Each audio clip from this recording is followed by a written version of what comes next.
Hello, welcome to our new house. Welcome. Hi, I'm Edwin, I'm Justina. and we are new homeowners of Tengah, and we've just recently moved in. We have a preference for conventional air conditioning systems because of our past experiences, as well as recommendations from friends and relatives. And we decided not to choose CCS because of all the negative feedbacks that we have heard from other Tengah residents, such as like leakage, the very bulky looking pipes, and essentially there's no established industry benchmark for residents' use. Absolutely. It is better suited for compact spaces like our unit due to its efficient cooling and its cost effectiveness. Yeah, based on what we understand, air conditioner is expected to cost about Singapore dollar 650 a year, which translates to about $54 a month, which we think is quite affordable.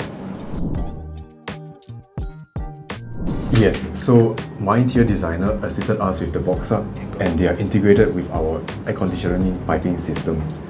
Yes, and it definitely presents a more attractive appearance in contrast to the very bulky look of the central cooling system.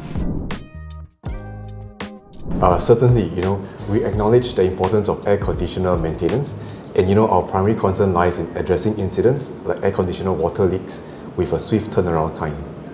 Yeah, we trust that there are many technicians in the market that has the expertise to promptly solve these issues. We are really happy with the craftsmanship of the Gain City aircon installers, and we really hope that our neighbours would consider taking up the conventional air conditioning system from Gain City, given all its benefits.